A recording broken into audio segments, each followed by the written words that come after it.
your experience been with divorce itself, and what does a person go through or a sister go through?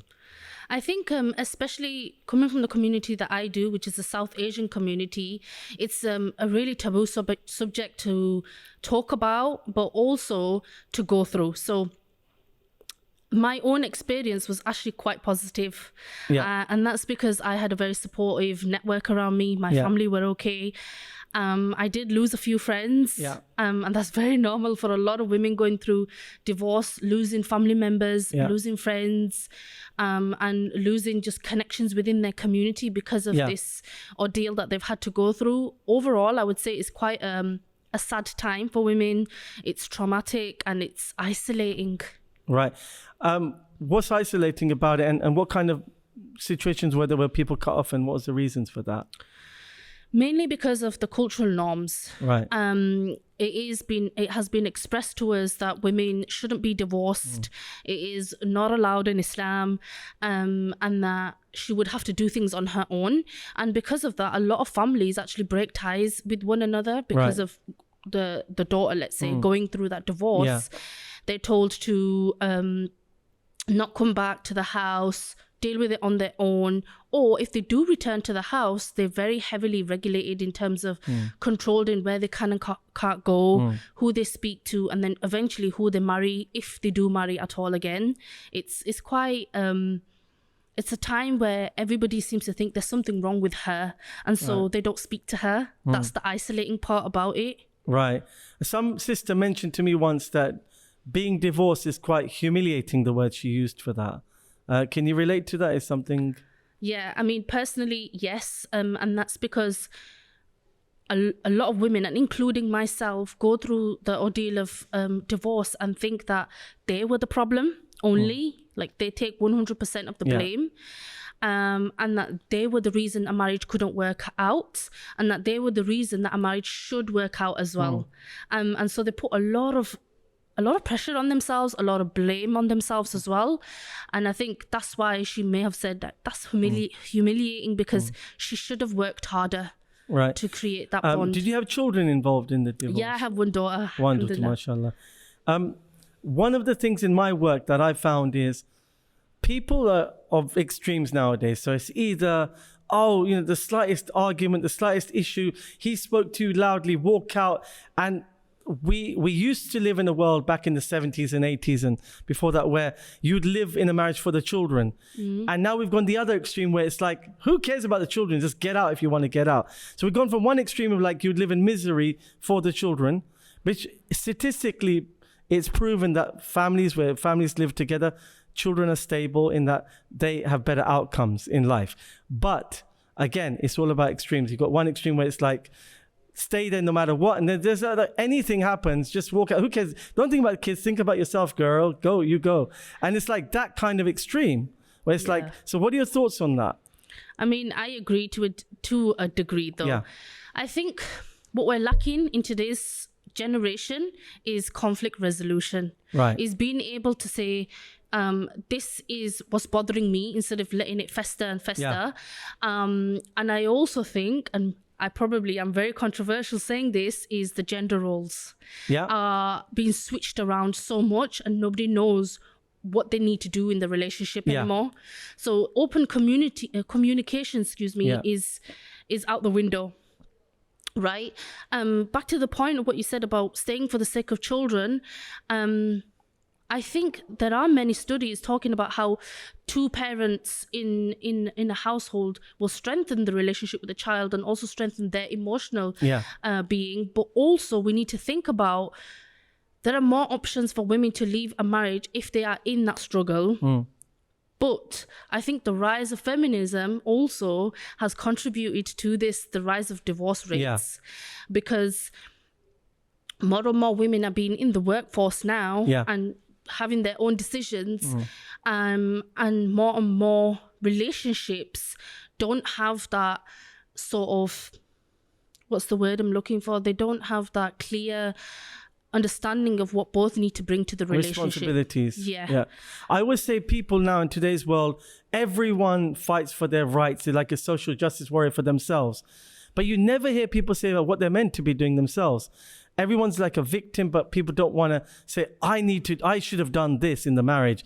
I need to do this. All about what I should have got, what he should have given me, what she should have given me. And people are not about giving anymore. It's all about taking. What are your thoughts on that? I agree with it to a degree again. And the reason I say that is because what I hear from women all the time, including what I said at the beginning, my journey was, I should have done more. I should have done this. Why couldn't I have put more on the table that day? Or whatever it was. A lot of women blame themselves. But going back to the point of what you're saying, a lot of people do just want to take and not give. Certainly in the cases that I think sometimes the women folk, or even men, it's not a gender thing here, will question, but what did I get in this relationship? What did I get in this relationship? Rather than what have I given? And I agree with your point in that sense. We should be thinking about, what am I giving? Am I fulfilling the rights of the other person as well? And it's not just a one-sided thing. It's for both people. And what are the rights of a husband in Islam? I think, for me personally, I think it's to be able to come home to a wife that's happy with him and that's content in her heart with what Allah has given them, but also to be content with what he has given her. But I think she should also focus on herself as well. That's really important. And from your husband, you should expect leadership. You should expect responsibility for the shelter, the food, the child maintenance. But sometimes that isn't met as well, and vice versa for women. Right. But I asked about what a woman should give, and you told me what the man should give in terms of leadership. So what's the role of a woman in the marriage? What should she be doing for her husband, for example? I think to be able to be content with him in what he does and to respect that, but also to be able to serve him in a way that she realizes that Allah subhanahu wa ta'ala has granted this marriage as a gift, and that this marriage is half of her deen. However, I also think that she should look at herself as one with him in the couple, and appreciate him and to love him, but also that her happiness doesn't involve 100% in him. That's not his job. And what happens if a man doesn't know how to be a leader? Let's say his father wasn't really a leader, he didn't raise him that way. He's a quote unquote weak man who doesn't have that sort of, he can't guide his wife or the family. Is that a problem, and how do you deal with that? Yeah, I think that is a problem, because I think what happens is then women leave more into the masculinity energy and therefore pick up the role that men should have in terms of leading the house, disciplining children in certain ages. And that leaves men feeling that they're not respected, feeling that they are not appreciated in the relationship. And that's the dynamic that I'm seeing here. Does a man need respect to be in a marriage? Yeah, 100%. Just like a woman needs love, nurturing, care, I believe that men too deserve their love, nurture, care, but also respect for them, to be able to be appreciated by your wife. And in terms of like children, so I've seen all the scenarios where sometimes there's many children in a divorce. Some outcomes are brilliant, some are absolutely horrendous, where kids they get into drugs, they get into mental health issues, all of that. But it's all about the parents themselves, like you said. And you mentioned that thing about having a good relationship with your ex. I'm going to pick on that after the break, but I just want to pick a bit about when there's a relationship and it's broken down, and the children and the trauma they go through. How do you help the children in that situation? I think it starts from how you raise your children. Right. It starts with how you raise them, raising them to understand that Allah subhanahu wa ta'ala is the one that you should rely on 100%. And then me as your parent. To help your children, you need to be in communication with them all the time. But you should also realize that you shouldn't be telling your children all of your details of your marriage either. That should stay between you and your husband. Right. And to seek help when you need it. But specifically for the child, you have to go down to their level and explain in the terms that they understand. And giving children closure, because children have questions. Why did mom and dad split up? I've heard a kid once say to me, take everything in this world, diamonds, cars, money, just get my mum and dad back together again. That's all I want. That's how kids feel. But do we even think about that when it comes to children? I think we do. I think we do, but we can't give them 100% answers because we can't explain to a 3-year-old child that actually this is what he's done to me or this is what she's done to me, because then the child starts to feel that they're responsible. But what we can do is explain to the child that mum and dad it's not working right now, and we're going to spend some time apart. But remember that mum and dad, we love you very much. So, Sister Aishah, you said about telling the child that mum and dad still love you. That's so important, isn't it? So important. And how does that make the child feel when they know that? It makes them feel that they're not the reason. But it also reassures them that despite the fact that these parents can't get along. Hold on to that thought. We're just going to break. This is Dr. Deen's Real Talk. Assalamu alaikum wa rahmatullah.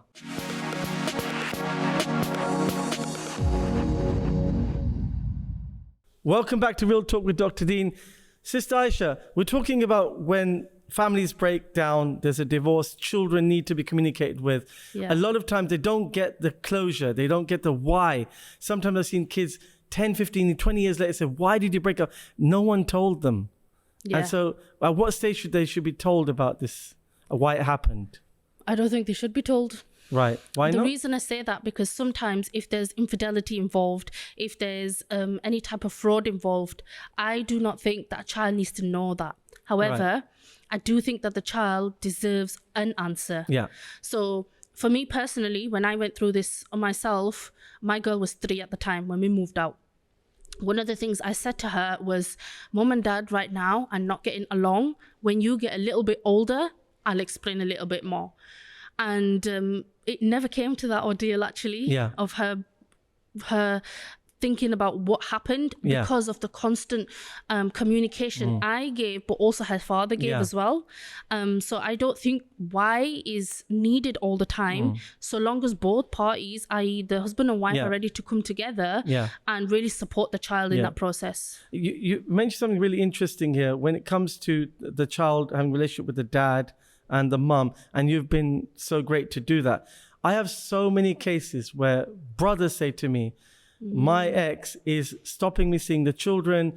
That's her revenge. False allegations to stop, and really severe ones, which are completely false. Just false cases to stop the man seeing his children. And this is a big, big issue in our community. And if I'm honest with you, a lot of the people that are not Muslim, they get on so well. They love, like, Sally and John's got kids from 3 marriages. They all live together. Why is our community so ignorant to this way of like accepting children and not having these disputes? Do you know what? I honestly think it's because when we go through a divorce, we're expected to hate the ex-partner. But honestly, that's not the case for 99% of women. Why are we expected to hate the partner? Because it's supposed to be such a bad thing that, oh my God, he's done this in the marriage, or she's done this in the marriage. You should hate her for this. But life isn't perfect, and your spouses are never going to be perfect, even if it ended in a divorce. Even if you had a difficult marriage, we too need to remember that we're Muslims and we're going to be answerable for our own actions. And so we need to be able to conduct ourselves in the right manner, even if it's a difficult thing like a divorce. And that doesn't happen a lot. And I hear with what you're saying, with a lot of women have done this in the court system, said the father has done this and this and this. Right. They have sexual allegations, completely false. In most cases, my experience. What's really interesting is when these allegations happen, the brothers are stressed. They want to see their children. They spend thousands of pounds in court. They fight these false allegations. And so many of these sisters are hijabis, niqabis, practicing religious. And we know the sin of a false accusation in the Quran. And they're still doing it because their personal ego is getting in the way and they want to punish the man. So what's your advice to sisters who do that? Wow, that's a big question. The first thing I would do is please seek out a mentor. So whether it's a coach, counselor, someone through the NHS, someone to keep you accountable, preferably Muslim, of what your actions are. The second thing is go back to you and your understanding. Are you living by your values? Because most likely we all have the same values as Muslim. Be honest, be kind, be considerate. and think about, am I living those values? Right? Yeah. The third thing is, remember that one day we're all going to be in the courts of Allah. Yeah. We will get that justice. Yeah. And the women really do forget that. And the children will suffer even more. They do. Yeah. Let's talk about the children. The Yeah. children really, really, really suffer Yeah. because they don't know who to side with. Because if I go see mama, is my dad going to be upset? If I go see my dad, is my mom going to be upset? And what starts to happen is they put the blame on themselves. And then those addictions start coming up. And that's what's happening in the Muslim community, those addictions. Yeah. So how can we, because we're moving towards now in the Muslim community, a lot of people are now marrying divorcees, which is a great thing. They're marrying women with children, which is a great thing. And trends are changing, behaviors are changing. In terms of that dynamic of like people getting married again, what are your thoughts on like how we should be like in terms of accepting children from other marriages, the in-laws, all of that dynamic, and how can we become more quote unquote civilized about it? Follow the sunnah. That's honestly, that's the only thing I can say is follow the sunnah. If we look at the Prophet sallallahu alaihi wasallam, he had a wife called Salama, right? And she had children, and that was one of her concerns when he came to marry her, and he took care of that. He just took care of that, because at the end of the day, those children, whether they're yours or not, they're still part of the ummah. So you're saying the Prophet married a woman with children? Yeah. And that's what we But now we want to see be as a so taboo. close to him, right? Yeah. We want to be so close to the sunnah as much as possible. And she was a brave woman, and he was an amazing man, sallallahu alaihi wasallam. We know that. So why would we not want to follow that? Yeah. There are going to be things that we need to work through, and that's okay. But if we take the characteristic of the Prophet, which is mercy and humbleness, then we can really have great marriages. Inshallah. Great advice. In terms of where we are, so I have a lot of this kind of feedback from especially sisters encouraging, you know what you said about having a mentor when you get divorced. Yeah. There's good mentors and bad ones. I've seen bad ones as well, where they will actually encourage you to punish him, encourage you to these neo-feminist ideas and, you know, destroy the man and all of these ideas. And what's interesting is I see like a culture where divorce used to be embarrassing. Yeah. And now for some people, divorce is like, oh, I've done something amazing. I've achieved this incredible milestone in my life. It's like, let's celebrate it almost. You know, we need to have humility, right? Yeah. And praise Allah and think about our lives. What did I do wrong in the marriage? What did he or she do wrong in the marriage?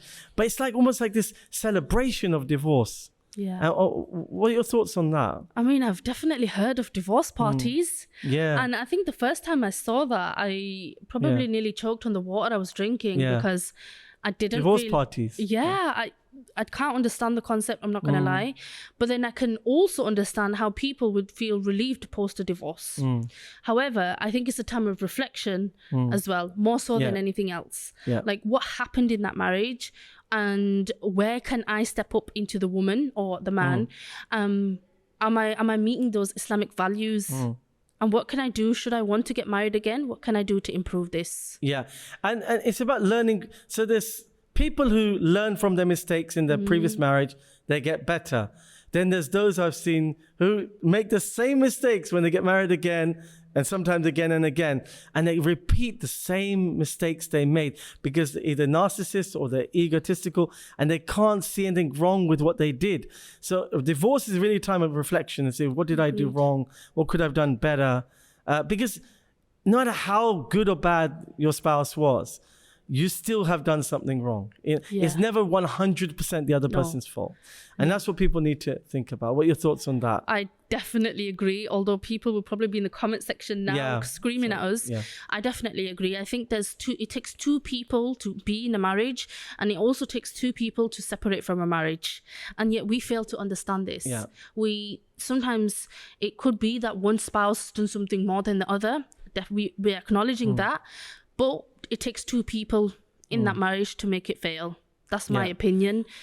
It's interesting because, you know, in a marriage, there will always, it's never going to be 50-50. There are some women who they do 90% of the work in the marriage. You know, from changing the toilet rolls to picking up the kids to managing the home and the bills and working, all these things.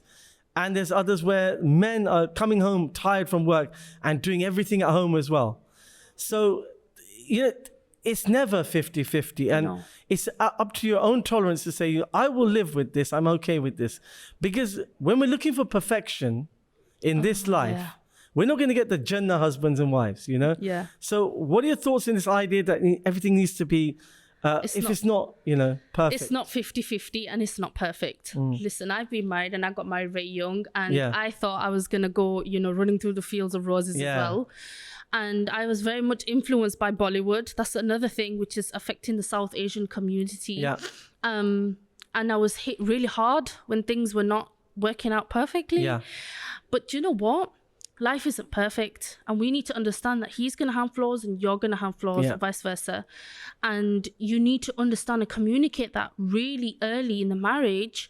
These are the things that we should be working on together. Yeah. Marriage is a learning curve. Yeah. It's a working everyday choice.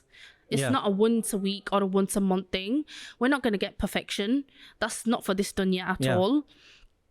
There's going to be mess ups. There's going to be someone who said something they shouldn't have, and that's okay. Yeah. But what matters in a marriage is how much rahmah you have for one another. How much patience do you have for one another?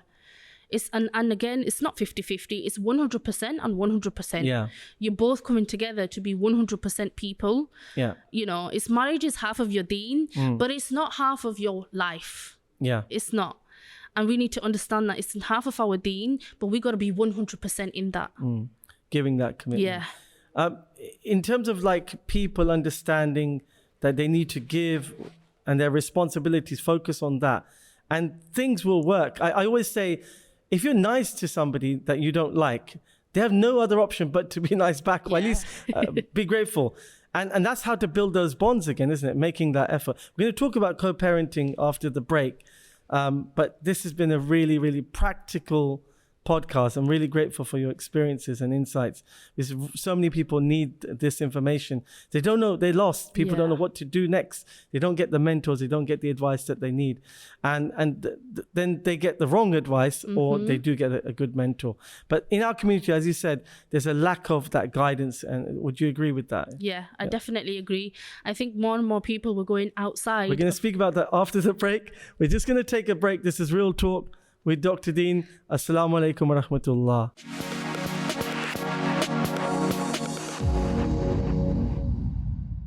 Assalamu alaikum. Welcome to Real Talk with Sister Aishah. We're talking about co-parenting. So, sister, let's talk about co-parenting. So, this is more and more becoming the norm, right? Fortunately or unfortunately, we're having children from divorced families. How should you co-parent with your ex? Amicably.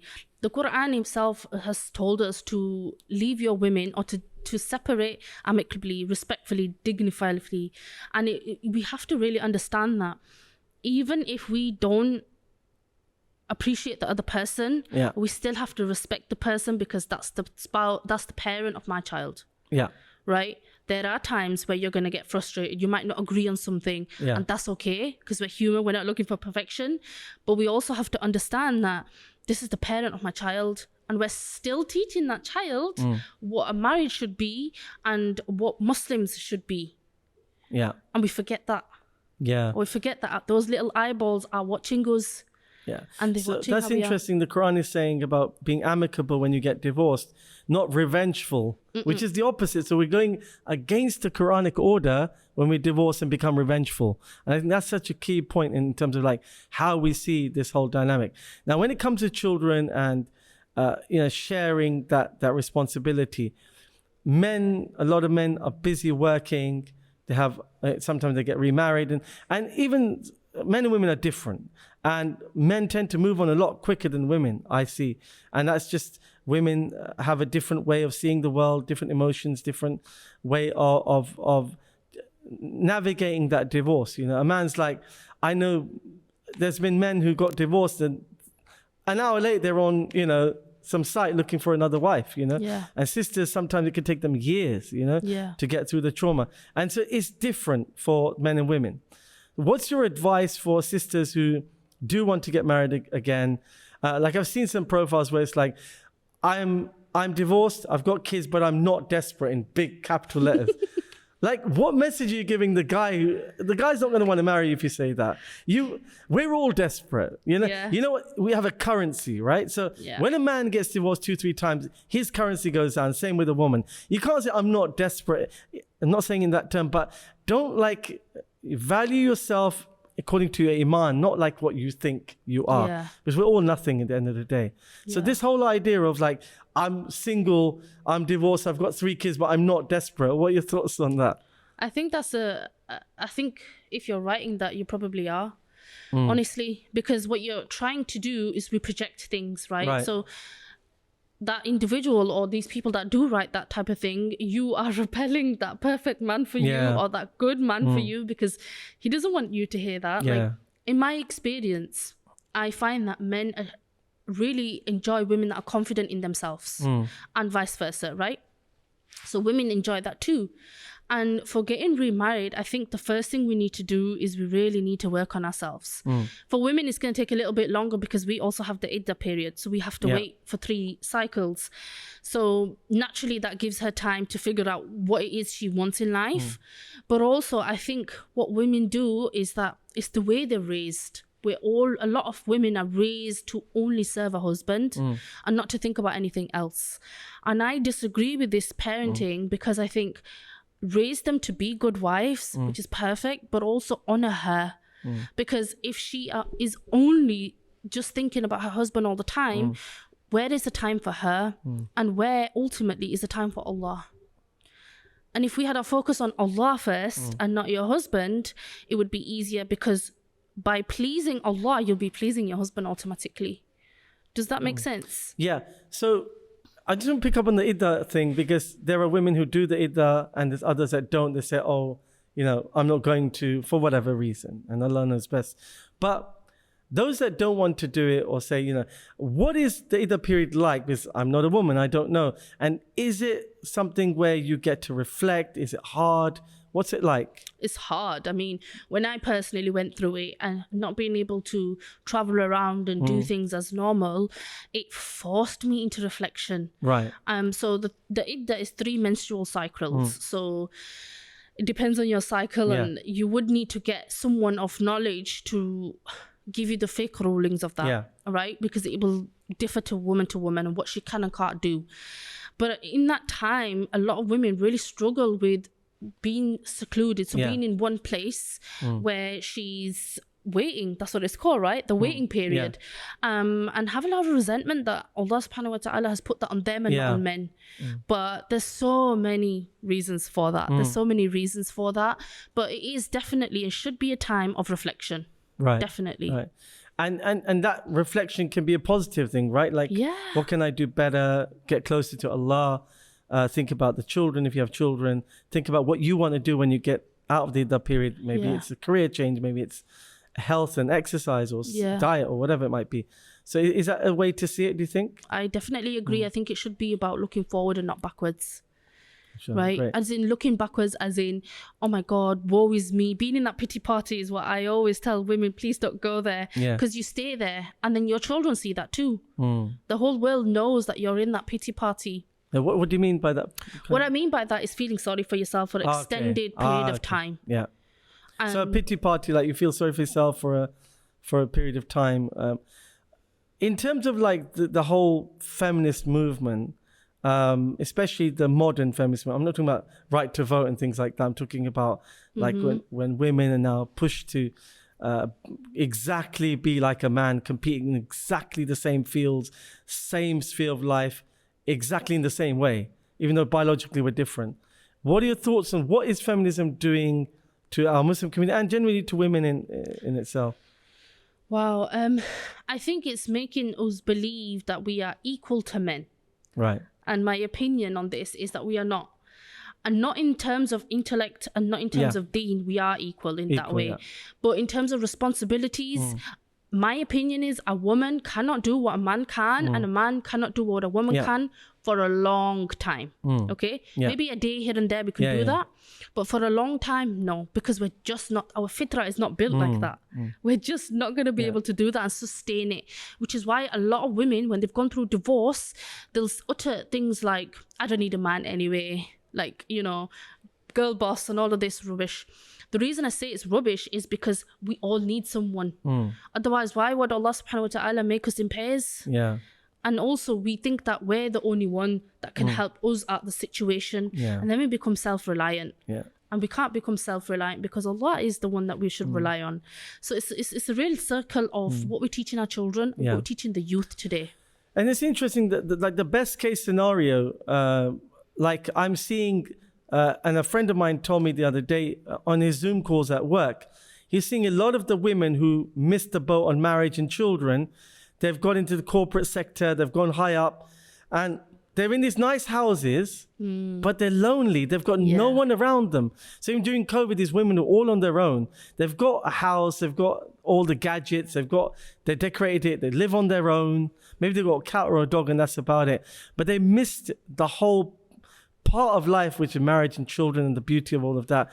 And in the Prophet said that people will be burdened by children, like they'll think like they don't want to have children anymore. People see it as a burden and a problem. So as you said, like about feminism, what can we do to help people understand that Islam has solutions that even feminism can never offer women? Teach it better.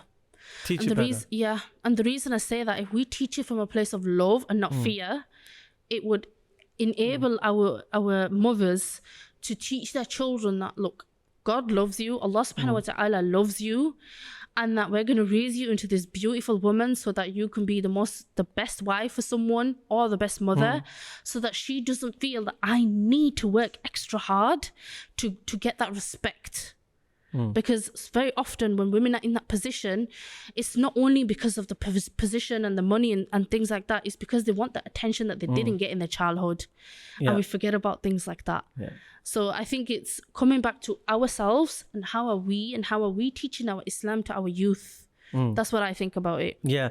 So in terms of when we have a situation where people are getting into like the career thing, right? So we need education for our boys and our girls, and that's essential. And what happens when there's a clash where, you know, the woman says like, my career comes first before children, my career comes first before relatives, family, in-laws. I don't want to see anybody, I'm just too busy and I'm too tired. Is that a healthy way to live a marriage? No, I don't think that's healthy for either gender, to be honest. I think we need to really come back to the essence of family in Islam. There's a reason why kinship is such a big deal in Islam, right? And what our role should be as Muslims within the home and within the community. Now, we're not saying here that we can't have those great jobs. What we're also saying here is, are we giving that time to ourselves, to our families, ultimately our youth, right? Because they're watching us, and the generation are going to continue, and each and every single one of us has that responsibility of teaching the next person. So I think we should really look at the way we're being with our family, with our friends, because nowadays we have a lot of cutting people off, right? Yeah, exactly. And I think calling your own family toxic. Yeah, it's just we're very quick to cut relationships off.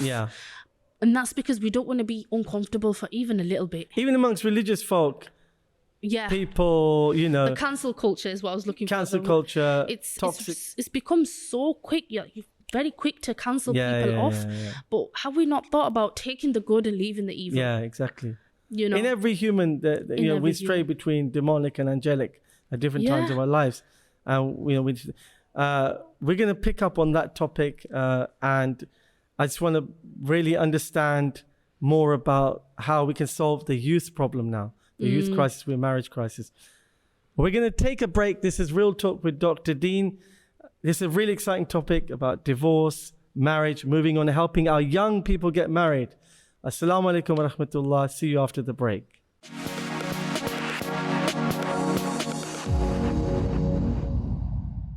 Assalamu alaikum. Welcome back to Dr. Deen's Real Talk with Sister Aishah. Talk about the young generation, Gen Z, not even millennials now. They're all growing up with kids, some of them. So we have this issue where marriage is becoming difficult. People have not a lack of choice, too much choice. Because if you're on Tinder or anything, the halal Tinder or Minder, whatever, you have too many people to choose from. So you might like somebody, but then you say, oh, the nose is too long. This one's a better earner. Yeah. Different, too much choice. What's your advice to young people about the value of marriage? I also see religious people saying things like, oh, it's not fard to get married. And a good-looking guy, a good-looking girl, capable of a good marriage, and they're wasting their lives away. We believe in the essence of marriage and family. What's your advice? Somebody says, well, it's not fard to get married. I think it becomes fard on certain people, and certainly today with the social media, with TikTok, with Instagram, all of these stuff, with social media rising, and we're seeing things like Insta couples, it is going to become fard. Like, so we're seeing, excuse my French here, we're seeing pornography everywhere. Let's face it. We're seeing women being sexualized, we're seeing men being sexualized. It's happening everywhere. So for them to turn around and say it's not actually fard, they might have a point. However, it could get there. So why not start now? It's easy to go towards dinner and things like that when so easy. It's so easy to pick up that phone and message someone, hey, you look good. Do you know? Shameless world. And it's and we don't think about it. So when this happens to young people where they are messing around, let's say living this double life online, or guys with their tops off and sisters doing the same shameless stuff and all of this, what is gonna, I say we need a campaign to market and sell marriage again, because people just forgotten about it. It's like, I don't need it anymore. I can just commit zina or just stay single or live my life on social media. I don't need a man, or I don't need a woman. So what's your advice to young people on that? I would say go back to our history and really think about why we have marriage. Why is it mentioned in the Quran? What did it help with? Why did the Prophet marry many women? What were their characteristics? What was he like? And really go back to the essence of what marriage is and how it can help you. Because remember, it is a means to Jannah. We all want to be in paradise. Inshallah. Do you know? Inshallah, it's not easy, but nothing in this life is going to be easy. And Allah subhanahu wa ta'ala hasn't told us that it's going to be easy to get to paradise, right? So I urge all young people, think about marriage in your lives and what that would be like, and start now. It doesn't matter how young you are, start thinking about what type of person you are now, what your values in life are, and what you like to do as well. It might be controversial, but not for me. I talk to my daughter about marriage, and I encourage my kids about marriage. You should talk to them from a young age about, your future, your vision. You're going to have kids one day. I'm going to have grandkids one day. And I sell that to them now, because I don't want a situation to happen where, I've got unmarried kids sitting at home watching TV or on their phones. Listen, my girl's 8, right? And we've already spoken about one day when she wants to get married. She brought it up, actually. Do you know?